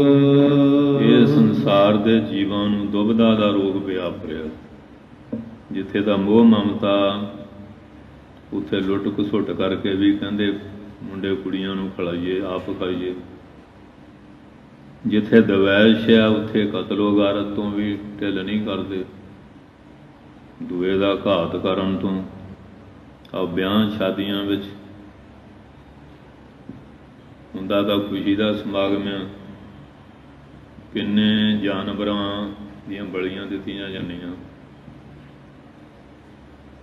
ਉਹ ਮੂੰਹ ਦੇ ਸਵਾਦ ਵਾਸਤੇ ਕਿੰਨੇ ਜਾਨਵਰ ਜ਼ਬ੍ਹਾ ਕੀਤੇ ਜਾ ਰਹੇ ਆ। ਕਿਹੜੇ ਪਾਸੇ ਸੰਸਾਰ ਤੁਰਿਆ ਹੋਇਆ। ਇਸ ਪ੍ਰਕਾਰ ਮਹਾਰਾਜ ਦੱਸਦੇ ਹਨ। ਫੇਰ ਪੜ੍ਹ ਭਾਈ। ਦੁਬਿਧਾ ਵਿਆਪੈ ਰੋਗ। ਇਹ ਦੁਬਿਧਾ, ਦਵੈਸ਼ ਤੇ ਰਾਗ, ਝੂਠਾ ਮੋਹ, ਝੂਠੀ ਦਵੈਸ਼, ਇਹ ਸਾਰੇ ਸੰਸਾਰ ਨੂੰ ਰੋਗ ਵਿਆਪ ਰਿਹਾ ਹੈ। ਨਾਮ ਵਿਹੂਣੇ ਆਦਮੀ। ਇਹ ਪਾਤਸ਼ਾਹ ਐਸਾ ਕਿਉਂ ਹੋ ਰਿਹਾ? ਮਹਾਰਾਜ ਕਹਿੰਦੇ ਜਿਹੜੇ ਨਾਮ ਦੀ ਕਮਾਈ ਤੋਂ ਬਿਨਾਂ ਬੰਦੇ ਆ, ਉਹ ਇਸ ਤਰ੍ਹਾਂ ਦੇ ਰਾਗ ਦਵੈਸ਼ ਵਾਲੇ ਕੰਮ ਕਰਦੇ ਹਨ। ਕਲਰ ਕੰਧ ਗਿਰੰਤ। ਕਹਿੰਦੇ ਇਹਨਾਂ ਲੋਕਾਂ ਦਾ ਕੋਈ ਜੀਵਨ ਸਥਿਰ ਮਜ਼ਬੂਤ ਨਹੀਂ ਹੁੰਦਾ। ਜਿਵੇਂ ਕਲਰ ਦੀ ਕੰਧ ਜਿਹੜੀ ਡਿੱਗ ਪੈਂਦੀ ਆ ਨਾ, ਉਹ ਹੌਲੀ ਹੌਲੀ ਝੜ ਜਾਂਦੀ ਹੈ। ਇਸ ਤਰ੍ਹਾਂ ਜਿਹੜੇ ਪਾਪੀ ਲੋਕ ਹਨ, ਇਹ ਸਰੀਰ ਰੂਪੀ ਕੰਧ ਉਹਨਾਂ ਦੀ ਵੀ ਗਿਰ ਜਾਂਦੀ ਹੈ। ਜਦੋਂ ਸੰਕਟ ਦਾ ਸਮਾਂ ਆਉਂਦਾ, ਧਰਮ ਕਰ ਸਗਲੋ ਹੀ ਖੋਵੈ। ਨਾ ਕੋਈ ਧਰਮ ਰਹਿੰਦਾ, ਨਾ ਕੋਈ ਕਰਮ ਰਹਿੰਦਾ।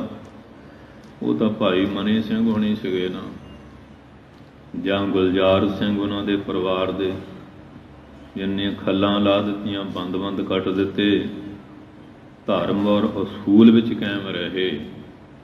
ਹੁਣ ਇਸ ਵੇਲੇ ਲੋਕਾਂ ਦਾ ਨਾ ਕੋਈ ਧਰਮ ਆ, ਨਾ ਕੋਈ ਧੜਾ। ਬਸ ਹੁਣ ਤਾਂ ਡਿੱਡੂ ਛੜਪ ਪਈ ਹੈ। ਕਦੀ ਉੱਧਰ ਨੂੰ ਦੌੜ ਗਿਆ, ਕਦੀ ਇੱਧਰ ਦੌੜ ਗਿਆ। ਕੋਈ ਕਿਸੇ 'ਤੇ ਯਕੀਨ ਹੈ ਹੀ ਨਹੀਂ ਵੀ ਕਿੱਥੇ ਖੜਨਗੇ ਇਹ। ਇਸ ਤਰ੍ਹਾਂ ਦਾ ਹਾਲ ਸੰਸਾਰੀ ਲੋਕਾਂ ਦਾ ਬਣਿਆ ਹੋਇਆ ਹੈ। ਕਲਰ ਕੰਧ ਗਿਰੰਤ। ਜਿਹੜੀ ਕੰਧ ਨੂੰ ਕਲਰ ਲੱਗ ਜਾਏ ਉਹ ਗਿਰ ਜਾਂਦੀ ਹੈ ਨਾ। ਜਿੰਨਾ ਮਰਜ਼ੀ ਸੀਮਿੰਟ ਲਾਓ, ਸੀਮਿੰਟ ਵੀ ਉਖੜ ਜਾਂਦਾ ਕਲਰ ਜਿਹੜਾ। ਇਸ ਤਰ੍ਹਾਂ ਜਿਨ੍ਹਾਂ ਨੂੰ ਇਹ ਬੁਰਾਈ ਦਾ ਕਲਰ ਪੈ ਗਿਆ, ਉਹ ਵੀ ਧਰਮ ਕਰਮ ਤੋਂ ਡਿੱਗ ਪੈਂਦੇ ਹਨ। ਵਿਣ ਨਾਵੈ ਕਿਉ ਛੁਟੀਐ। ਬਾਦਸ਼ਾਹ ਕਹਿੰਦੇ ਬਿਨਾਂ ਪਰਮੇਸ਼ਰ ਦੇ ਨਾਮ ਦੀ ਕਮਾਈ ਤੋਂ ਕਿਸੇ ਪ੍ਰਕਾਰ ਵੀ ਇਨਸਾਨ ਦਾ ਛੁਟਕਾਰਾ ਨਹੀਂ ਹੋ ਸਕਦਾ। ਭਾਵੇਂ ਜਿੰਨੇ ਮਰਜ਼ੀ ਇਹ ਪਖੰਡਮਈ ਕਰਮ ਕਰ ਲੈਣਾ ਕਰੇ।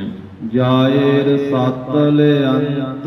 ਅੰਤ ਨੂੰ ਐਸੇ ਜਿਹੜੇ ਪਾਪੀ ਦੁਰਾਚਾਰੀ ਲੋਕ ਆ, ਔਰ ਸਤਲ ਮੈਨੇ ਜਿਹੜਾ ਸੱਤਵਾਂ ਪਤਾਲ ਨਰਕ ਆ, ਉੱਥੇ ਜਾ ਕੇ ਡਿੱਗਦੇ ਹਨ। ਗਣਤ ਗਣਾਵੈ ਅੱਖਰੀ। ਇਹ ਲੋਕ ਅੱਖਰਾਂ ਨਾਲ ਮੂੰਹ ਜਵਾਨੇ ਬੜੇ ਚਤਰ ਬਣ ਕੇ ਬੜੀਆਂ ਗਿਣਤੀਆਂ ਗਣਾਉਂਦੇ। ਅਸੀਂ ਤਾਂ ਜੀ ਆਹ ਚੰਗੇ ਕੰਮ ਕੀਤੇ, ਆਹ ਕਰ ਦਿਆਂਗੇ, ਉਹ ਕਰ ਦਿਆਂਗੇ। ਜਿਵੇਂ ਸਿਆਸੀ ਲੋਕ ਥੋੜ੍ਹੇ ਪੁਲ ਬੰਨ੍ਹਦੇ, ਬਸ ਸਾਡੀ ਸਰਕਾਰ ਆ ਜਾਏਗੀ, ਇਸ ਤਰ੍ਹਾਂ ਕਰ ਦਿਆਂਗੇ, ਉਹ ਕਰ ਦਿਆਂਗੇ। ਕਰਨਾ ਕਰਾਉਣਾ ਕੁਝ ਨਹੀਂ, ਬਸ ਉਹ ਲਪੋਟ ਸੰਖ ਹੀ ਹੈ। ਗੱਲਾਂ ਬਾਤਾਂ ਨਾਲ ਹੀ ਘਰ ਪੂਰਾ ਕਰੀ ਜਾਂਦੇ ਹੈ। ਇਸ ਵਾਸਤੇ ਕਹਿੰਦੇ ਹੈ ਅੱਖਰਾਂ ਨਾਲ ਬਹੁਤੀਆਂ ਗੱਲਾਂ ਬੋਲਣ ਦੇ ਨਾਲ, ਬਹੁਤੇ ਲੱਛੇਦਾਰ ਗੱਲਾਂ ਕਰਨੇ ਦੇ ਨਾਲ, ਬਹੁਤੀਆਂ ਗਿਣਤੀਆਂ ਗਣਨ ਨਾਲ ਪਰਮਾਤਮਾ ਦੇ ਦਰਬਾਰ ਵਿੱਚ ਛੁਟਕਾਰਾ ਨਹੀਂ। ਇਹ ਲੋਕ ਤਾਂ ਇਹੋ ਜਿਹੀਆਂ ਗੱਲਾਂ ਨਾਲ ਸ਼ਾਇਦ ਅੱਖਰਾਂ ਦੀ ਹੇਰ ਫੇਰ ਨਾਲ ਭਰਮ ਜਾਣ, वो परमात्मा भरमने वाला नहीं है। अगणत साचा सोए। वो परमात्मा गिणतियां मिणतियां थोड़ी जा फुटियां जां पमानियां जां फीतियां ना मिण के दस दियांगे। इस करके कहंदे वो तां सच्चा अगणत आ। उत्थे गिणतियां मिणतियां द्वारा ਗਿਆਨ ਧਿਆਨ ਦੀ ਪ੍ਰਾਪਤੀ ਨਹੀਂ ਹੁੰਦੀ ਹੈ। ਅਗਿਆਨੀ ਮਤਹੀਣ ਹੈ। ਜਿਹੜੇ ਅਗਿਆਨੀ ਲੋਕ ਆਪਣੇ ਆਪ ਨੂੰ ਚਤਰ ਤਾਂ ਬਹੁਤ ਸਮਝਦੇ ਆ, ਪਰ ਮਤ ਤੋਂ ਹੀਣੇ ਆ, ਕਿਉਂਕਿ ਨਾਮ ਬਾਣੀ ਸਿਮਰਨ ਸਤਸੰਗ ਨਾਲੋਂ ਟੁੱਟੇ ਹੋਏ ਹਨ। ਗੁਰ ਬਿਨ ਗਿਆਨ ਨਾ ਹੋਏ। ਹਾਂ, ਗੁਰੂ ਦੀ ਸ਼ਰਨ ਗ੍ਰਹਿਣ ਕਰਕੇ ਆਪਾ ਭਾਵ ਹੰਕਾਰ ਛੱਡਣ ਤੋਂ ਬਿਨਾਂ ਕਦੇ ਵੀ ਗਿਆਨ ਦੀ ਪ੍ਰਾਪਤੀ ਨਹੀਂ ਹੁੰਦੀ ਹੈ। ਟੂਟੀ ਤੰਤਰ ਬਾਗ ਕੀ। ਜਿਵੇਂ ਰਬਾਬ ਦੀ ਤੰਦ ਜੇ ਟੁੱਟ ਜਾਵੇ, ਵਾਜੈ ਨਹੀਂ ਵਿਜੋਗ। ਉਹ ਵੱਜੇਗੀ ਕਿਵੇਂ? ਉਹ ਤਾਂ ਵਿਜੋਗ ਹੋ ਗਿਆ, ਟੁੱਟ ਗਈ ਆ ਨਾ, ਇਹ ਤਾਂ ਟਿਪ ਟਿਪ ਕਰੀ ਜਾਏਗੀ, ਉਹਦੇ ਚੋਂ ਕੋਈ ਰਾਗ ਥੋੜੀ ਨਿਕਲੇਗਾ। ਤੇ ਜਿਨ੍ਹਾਂ ਦੇ ਅੰਦਰ ਪ੍ਰੇਮ ਦੀਆਂ ਤਾਰਾਂ ਟੁੱਟੀਆਂ ਹੋਈਆਂ, ਤੇ ਉੱਥੇ ਫਿਰ ਪਰਮਾਤਮਾ ਦੇ ਪਿਆਰ ਦਾ ਰਾਗ ਕਿੱਥੋਂ ਨਿਕਲਣਾ? ਉੱਥੇ ਰਾਗ ਨਹੀਂ ਨਿਕਲਦਾ। ਬਹੁਤ ਵੱਡੇ ਰਾਗੀ ਸੀ, ਬੜਾ ਸੋਹਣਾ ਕੀਰਤਨ ਕਰਦੇ ਸੀ, ਸ਼ੇਰਬਾਜ਼ੀ ਬਹੁਤ ਕਰਦੇ ਸੀ, ਨਾਲ ਪ੍ਰਚਾਰਕ ਵੀ ਬੜੇ ਤਕੜੇ ਸੀ। ਸੰਤ ਬਾਬਾ ਜਵਾਲਾ ਸਿੰਘ ਜੀ ਮਹਾਰਾਜ ਹਰਖਵਾਲ ਕਹਿਣ ਲੱਗੇ, ਰਾਗੀ ਸਿੰਘੋ, ਅੱਜ ਤੁਹਾਡੀ ਜ਼ੁਬਾਨ ਤੇ ਗੁਰੂ ਨਾਨਕ ਪਾਤਸ਼ਾਹ ਨਹੀਂ ਬੋਲੇ। ਕਹਿੰਦੇ ਮਹਾਰਾਜ ਕੀ ਕਾਰਨ? ਅਸੀਂ ਤਾਂ ਬੜਾ ਸੁਰ ਤਾਲ ਵਿੱਚ ਗਾਇਆ ਹੈ ਸ਼ਬਦ। ਕਹਿੰਦੇ ਅੱਜ ਤੁਹਾਡੀ ਜ਼ੁਬਾਨ ਤੇ ਕੁੱਕੜ ਬੋਲ ਰਿਹਾ ਹੈ। ਰਾਗੀਆਂ ਨੇ ਹੱਥ ਜੋੜ ਲਿਆ, ਰਾਤ ਮਾਰਾ ਕੁੱਕੜ ਛਕਿਆ ਸੀ। ਕਹਿੰਦੇ ਉਹ ਐਡੇ ਵੱਡੇ ਰਾਗੀ ਜਿਹੜੇ ਜਵਾਨਾਂ ਬਾਣੀ ਪੜ੍ਹਦੇ ਆ, ਉਹਦੇ ਨਾਲ ਆ ਕੁਝ ਕਰਦੇ ਆ। ਦੋਨੋਂ ਕੰਨ ਫੜ ਲੈ ਕਿ ਮਹਾਰਾਜ ਬਖਸ਼ ਦਿਓ, ਮੁੜ ਕੇ ਨਹੀਂ ਕਰਾਂਗੇ। ਜਦੋਂ ਵੀ ਅੰਦਰੋਂ ਤਾਰ ਪ੍ਰੇਮ ਦੀ ਟੁੱਟ ਜਾਏ ਨਾ, ਰਾਗ ਤੋਂ ਬਰਾਗ ਵਿੱਚ ਜਾਣਾ ਹੈ। ਤੇ ਜੇ ਰਾਗ ਤੋਂ ਰੋਗੀ ਬਣ ਗਏ ਫਿਰ ਤਾਂ ਗੱਲ ਨਹੀਂ ਨਾ ਬਣਨੀ। ਜਦੋਂ ਰਬਾਬ ਦੀ ਕਹਿੰਦੇ ਤਾਰ ਟੁੱਟ ਜਾਏ, ਬਾਜਾ ਨਹੀਂ ਵਿਜੋਗ, ਵਿਛੋੜਾ ਪੈ ਗਿਆ, ਟੁੱਟ ਗਈ ਆਪਣੇ ਮੂਲ ਨੂੰ, ਉੱਚੋਂ ਰਾਗ ਦੀ ਧੁਨ ਪੈਦਾ ਨਹੀਂ ਹੁੰਦੀ। ਇਸ ਤਰ੍ਹਾਂ ਜੇ ਪ੍ਰੇਮ ਦੀ ਤਾਰ ਟੁੱਟ ਜਾਏ ਨਾ ਅੰਦਰੋਂ, ਗੁਰੂ ਨਾਲੋਂ ਅੰਦਰੋਂ, ਫਿਰ ਜਿਹੜਾ ਮਹਾਰਾਜ ਦੇ ਪਿਆਰ ਵਾਲਾ ਰਾਗ ਆ ਉਹ ਪੈਦਾ ਨਹੀਂ ਹੁੰਦਾ ਹੈ। ਵਿਛੜਿਆ ਮਿਲੈ ਪ੍ਰਭੂ। ਕਹਿੰਦੇ ਮਹਾਰਾਜ ਫਿਰ ਕਿਵੇਂ ਇਹ ਟੁੱਟਾ ਜੀਵ ਕਿਵੇਂ ਜੁੜੇ? ਕਹਿੰਦੇ ਉਹਦੇ ਅੱਗੇ ਅਰਦਾਸ ਕਰੇ, ਔਗਣਾਂ ਦਾ ਤਿਆਗ ਕਰੇ, ਗਲਤੀ ਦਾ ਅਹਿਸਾਸ ਕਰਕੇ ਉਹਦਾ ਪ੍ਰਾਸ਼ਚਿਤ ਕਰੇ, ਗੁਰੂ ਮਹਾਰਾਜ ਦੇ ਹੁਕਮ ਵਿੱਚ ਆ ਜਾਏ, ਭਾਣੇ ਰਜ਼ਾ ਵਿੱਚ। ਫਿਰ ਕਹਿੰਦੇ ਜਦੋਂ ਉਹਦੇ ਚਰਨਾਂ 'ਚ ਅਰਦਾਸ ਕਰਾਂਗੇ, ਹਾਂਜੀ ਪੜ੍ਹੋ ਫਿਰ। ਵਿਛੜਿਆ ਮਿਲੈ ਪ੍ਰਭੂ। ਪ੍ਰਭੂ ਬੜਾ ਦਿਆਲੂ ਆ, ਉਹ ਵਿਛੜਿਆਂ ਨੂੰ ਮੇਲ ਲੈਂਦਾ। ਜੈਸਾ ਸਤਿਗੁਰੂ ਸੁਣੀਦਾ ਤੈਸੋ ਹੀ ਮੈਂ ਡੀਠ। ਤੈਸੋ ਹੀ ਮੈਂ ਡੀਠ। ਵਿਛੜਿਆਂ ਮਿਲੈ ਪ੍ਰਭੂ ਹਰ ਦਰਗਾਹ ਕਾ ਬਸੀਠ।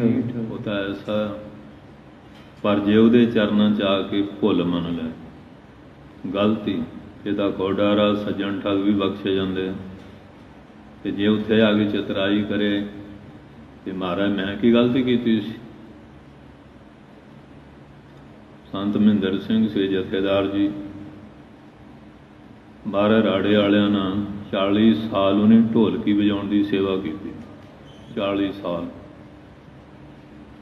ਇੱਕ ਦਿਨ ਉਹ ਚਰਨ ਘੁੱਟਦੇ ਸੀ, ਸੰਤਾਂ ਨੇ ਨਾ ਠੁੱਡ ਮਾਰ ਕੇ ਪਰੇ ਸੁੱਟ ਦਿੱਤਾ, ਕੰਧ ਵਿੱਚ ਜਾ ਕੇ ਸਿਰ ਵੱਜਾ, ਉਹ ਨਹੀਂ ਬੋਲੇ। ਫਿਰ ਸੰਤ ਕਹਿਣ ਲੱਗੇ, ਮਹਿੰਦਰ ਸਿੰਘ ਤੇਰਾ ਕੋਈ ਕਸੂਰ ਤਾਂ ਹੈ ਨਾ, ਤੂੰ ਮੇਰੀ ਸੇਵਾ ਕਰਦਾ ਸੀ, ਮੈਂ ਤੇਰੇ ਠੁੱਡ ਮਾਰ ਕੇ ਪਰੇ ਸੁੱਟ ਦਿੱਤਾ, ਕੰਧ ਵਿੱਚ ਤੇਰਾ ਸਿਰ ਵੱਜਾ ਤੇ ਤੂੰ ਇਹ ਨਹੀਂ ਕਿਹਾ ਵੀ ਮਹਾਰਾਜ ਮੇਰਾ ਕਸੂਰ ਕੀ ਸੀ, ਤੂੰ ਮੇਰੇ ਠੁੱਡ ਮਾਰਿਆ। ਕਹਿੰਦੇ ਮਹਾਰਾਜ ਜਦੋਂ ਮੈਂ ਤੁਹਾਨੂੰ ਆਪਣਾ ਆਪ ਸੌਂਪ ਦਿੱਤਾ ਤੇ ਫਿਰ ਇਹ ਗੱਲ ਕਰਨੀ ਹੀ ਨਹੀਂ ਬਣ ਆਉਂਦੀ ਵੀ ਤੁਸੀਂ ਭਲਾ ਹੀ ਕਰੋਗੇ ਜਿਵੇਂ ਕਰੋਗੇ। ਕਹਿੰਦੇ ਮੈਂ ਦੇਖਦਾ ਸੀ ਤੇ ਇੰਨਾ ਚਿਰ ਸੇਵਾ ਕੀਤੀ, ਤੇਰੇ 'ਚ ਹਾਲੇ ਹਉਮੈ ਹੈਗੀ ਆ ਕਿ ਖਤਮ ਹੋ ਗਈ? ਗੱਜ ਕੇ ਬੋਲੋ ਵਾਹਿਗੁਰੂ। ਹਉਮੈ ਅੱਜ ਕਹਿ ਕੇ ਦੇਖ ਲਓ ਕਿ ਨੱਕ ਤੇ ਮੱਖੀ ਵਹਿਣ ਦਿੰਦਾ। 40 ਸਾਲ ਘਾਲਣਾ ਘਾਲੀਆਂ ਮਹਾਂਪੁਰਖਾਂ ਨਾਲ ਪ੍ਰੀਖਿਆ ਵਾਸਤੇ ਠੁੱਡ ਮਾਰ ਮਾਰ ਪਰਖਦੇ ਆ। ਕਿੱਥੇ ਕਿ ਖੜੇ ਆ ਇਹ? ਘਰੋਂ ਆ ਕੇ ਜਿੱਥੋਂ ਤੁਰੇ ਸੀ ਉੱਥੇ ਹੀ ਆ ਕਿ ਗਾਂ ਕੋਈ ਪੈਰ ਫੁੱਟਿਆ ਵੀ ਹੈ? ਕਿਉਂਕਿ ਮੁਰਦਾ ਹੋਏ ਮਰੀਦ ਨਾਲ ਗੱਲੀ ਹੋਵਣਾ, ਸਿਦਕ ਸਬਰ ਸ਼ਾਹੀਦ ਭਰਮ ਭਉ ਖੋਵਣਾ, ਲਾਲਾ ਮੁੱਲ ਖਰੀਦ ਕਾਰੇ ਜੋਵਣਾ, ਪੱਖੇ ਕੀ ਤਾਗੀਦ ਪੱਗ ਮਲ ਮਲ ਧੋਵਣਾ। ਭਾਈ ਗੁਰਦਾਸ ਆਪਣੀ ਹੋਂਦ ਮਿਟਾਉਣੀ ਪੈਂਦੀ ਹੈ। ਅਸੀਂ ਗੁਣ ਸਿੱਖ ਕੇ ਆਪਣੀ ਹੋਂਦ ਬਣਾਉਂਦੇ ਹਾਂ ਕਿ ਅਸੀਂ ਵੀ ਕੁਝ ਹੈਗੇ ਹਾਂ, ਪਰ ਅਸਲੀ ਗੁਣੀ ਉਹ ਆ ਗੁਣਾਂ ਨੂੰ ਪਾ ਕੇ ਹੋਂਦ ਮਿਟਾ ਕੇ ਫਿਰ ਗੁਰੂ ਘਰ ਚੋਂ ਕੁਝ ਮਿਲਦਾ ਹੈ। ਪਾਣੀ ਚੋਂ ਭੂਪੜਾ ਪੈਦਾ ਹੁੰਦਾ ਨਾ, ਉਹ ਕਹਿੰਦਾ ਮੈਂ ਵੀ ਕੁਝ ਹੈਗਾ, ਤੇ ਪਾਣੀ ਬਿਨਾਂ ਤੇਰੀ ਹੋਂਦ ਹੈਗੀ ਕੋਈ? ਇਸ ਵਾਸਤੇ ਇਹ ਗੁਰੂ ਨਾਨਕ ਸਾਹਿਬ ਦਾ ਘਰ ਐਸਾ ਹੈ, ਇੱਥੇ ਆ ਕੇ ਤਾਂ ਬਰਕਤਾਂ ਮਿਲਦੀਆਂ ਹਨ। ਵਿਛੜਿਆ ਮਿਲੈ ਪ੍ਰਭੂ। ਪ੍ਰਭੂ ਐਸਾ ਜੇ ਉਹਦੀ ਸ਼ਰਨ ਜਾ ਕੇ ਖਿਮਾ ਮੰਗ ਲਈਏ, ਦਿਆਲੂ ਵੀ ਬਹੁਤ ਆ, ਤੇ ਵਿਛੜਿਆਂ ਨੂੰ ਆਪਣੇ ਚਰਨਾਂ ਨਾਲ ਮੇਲ ਲੈਣਾ ਕਰਦਾ ਹੈ। ਨਾਨਕ ਕਰ ਸੰਜੋਗ। ਇਹ ਪਾਤਸ਼ਾਹ ਤੁਸੀਂ ਐਸਾ ਸੰਜੋਗ ਮਿਲਾਪ ਦਾ ਸਮਾਂ ਬਖਸ਼ੋ ਜਿਵੇਂ ਸਾਡਾ ਵਿਛੜਿਆਂ ਨੂੰ ਤੁਹਾਡੇ ਨਾਲ ਮੇਲ ਹੋ ਜਾਏ। ਪੀਰ ਬੁੱਧੂ ਸ਼ਾਹ ਜੀ ਆਏ ਸੀ ਨਾ, ਨਾਲ ਮਰੀਦ ਸਨ। ਪਹਿਲਾਂ ਤਾਂ ਦੇਖਦੇ ਸੀ ਵੀ ਨਮਸਕਾਰ ਕਰਾਂ ਕਿ ਸਲਾਮ ਨਾਲੇ ਸਰ ਜਾਊ, ਤੇ ਮਹਾਰਾਜ ਨੇ ਜਿਹੜੇ ਦਿਵ ਦ੍ਰਿਸ਼ਟੀ ਨਾਲ ਦੇਖਿਆ ਹਾਲੇ ਸੂਖਸ਼ਮ ਭਾਵ ਮੌਜੂਦ ਆ, ਉਹ ਦੂਰ ਹੋ ਗਿਆ। ਤੇ ਜਿਹੜੇ ਸਜਦਾ ਕਰਨ ਲੱਗੇ ਮਹਾਰਾਜ ਨੇ ਮੱਥੇ ਨਾਲ ਤੀਰ ਛੁਆ ਦਿੱਤਾ। ਇਹ ਫਿਰ ਜੋਗੀਆਂ ਵਾਲਾ ਰੋਣਮਣ ਝੁਣਮਣ ਨੇ, ਜਿਨ੍ਹਾਂ 10 ਦੁਆਰ ਖੁੱਲ੍ਹਣ ਤੇ 10ਵੇਂ ਪਾਤਸ਼ਾਹ ਦਾ ਤੀਰ ਮਸਤਕ ਨੂੰ ਛੂਹਦਿਆਂ ਕੁਆੜ ਖੁੱਲ੍ਹ ਗਏ। ਗੱਜ ਕੇ ਬੋਲੋ ਵਾਹਿਗੁਰੂ। ਇਹ ਗੁਰੂ ਕਿਰਪਾ ਇੱਕ ਵੱਖਰੀ ਚੀਜ਼ ਹੈ, ਪਰ ਸਮਰੱਥ ਗੁਰੂ ਸਿਰ ਹੱਥ ਧਰਿਓ ਹੋਵੇ ਸਮਰੱਥ। ਕਿ ਜੇ ਬਨੌਟੀ ਹੋਵੇ ਫਿਰ ਤਾਂ ਗੱਲ ਨਹੀਂ ਨਾ ਬਣਦੀ। ਇਹ ਤਾਂ ਸਮਰੱਥ ਪੁਰਸ਼ਾਂ ਦੀਆਂ ਗੱਲਾਂ ਹਨ। ਅੱਜ ਸਹੀ ਸਮਰੱਥ ਗੁਰੂ ਤੇ ਭਰੋਸਾ ਛੱਡ ਕੇ ਭਟਕਦੇ ਫਿਰਦੇ ਹਾਂ, ਜਿਹਦੇ ਕਾਰਨ ਇਹ ਖੱਜਲ ਖੁਆਰੀ ਹੋ ਰਹੀ ਹੈ। ਤੇ ਜਿੱਦਣ ਸਤਿਗੁਰਾਂ ਤੇ ਸਾਡਾ ਵਿਸ਼ਵਾਸ ਹੋ ਗਿਆ ਤੇ ਮਹਾਰਾਜ ਤਾਂ ਫਿਰ ਦਿਆਲੂ ਹੀ ਹੈ। ਜਾ ਕੇ ਹਿਰਦੈ ਵਿਸ਼ਵਾਸ ਪ੍ਰਭ ਆਇਆ, ਤਤ ਗਿਆਨ ਤਿਸ ਮਨ ਪ੍ਰਗਟਾਇਆ। ਇੰਨੀਆਂ ਬੇਨਤੀਆਂ ਪ੍ਰਵਾਨ ਕਰਨੀਆਂ। ਆਈ ਸੰਗਤ ਨੂੰ ਜੀ ਆਇਆਂ। ਸਾਰਿਆਂ ਦਾ ਬਹੁਤ ਬਹੁਤ ਧੰਨਵਾਦ। ਗੁਰੂ ਮਹਾਰਾਜ ਮਿਹਰ ਕਰਨ, ਸਭ ਨੂੰ ਨਾਮਦਾਨ ਸਿੱਖੀ ਦਾਨ ਭਰੋਸਾ, ਤੰਦਰੁਸਤੀ ਦੀ ਦਾਤ ਬਖਸ਼ਿਸ਼ ਕਰਨ। ਪ੍ਰਬੰਧਕਾਂ ਦਾ, ਸੰਗਤਾਂ ਦਾ, ਸਮੂਹ ਸੇਵਾਦਾਰਾਂ ਦਾ ਧੰਨਵਾਦ। ਇਹ ਅੱਜ ਨੁਕਤਾ ਲੈ ਜਾਇਓ ਗੁਰੂ ਮਹਾਰਾਜ ਤੇ ਵਿਸ਼ਵਾਸ ਕਰਨ ਦਾ, ਤੇ ਜਿਹੜੀ ਛਿੱਤਰਾਂ ਨਾਲ ਖੀਰ ਵੰਡਦੇ ਆ ਇਹ ਤਿਆਗ ਦਿਓ। ਖੀਰ ਖਾਣੀ ਤਾਂ ਹੈਗੀ ਆ, ਪਰ ਸਾਡੀ ਹੁਣ ਆਦਤ ਬਣੀ ਪਈ ਛਿੱਤਰ ਖੜਕਾ ਕੇ ਖਾਣੇ ਆ। ਕੋਈ ਨਾ ਕੋਈ ਉੱਥੇ ਬਸਗਨੀ, ਕੋਈ ਨਾ ਕੋਈ ਇਹੋ ਜਿਹਾ ਕੰਮ ਕਰਨਾ। ਇਹ ਬਿਮਾਰੀ ਸਾਡੇ ਸਮਾਜ 'ਚ ਬੜੀ ਪੈ ਗਈ ਹੈ, ਇਹ ਛੱਡ ਦਿਓ। ਤੋ ਜੋ ਗੁਰੂ ਮਹਾਰਾਜ ਨੇ ਸਾਨੂੰ ਸਿਧਾਂਤ ਦਿੱਤਾ ਹੈ ਉਹਦੇ 'ਤੇ ਅਮਲ ਕਰੋ, ਫਿਰ ਚੜ੍ਹਦੀ ਕਲਾ ਹੀ ਹੈ।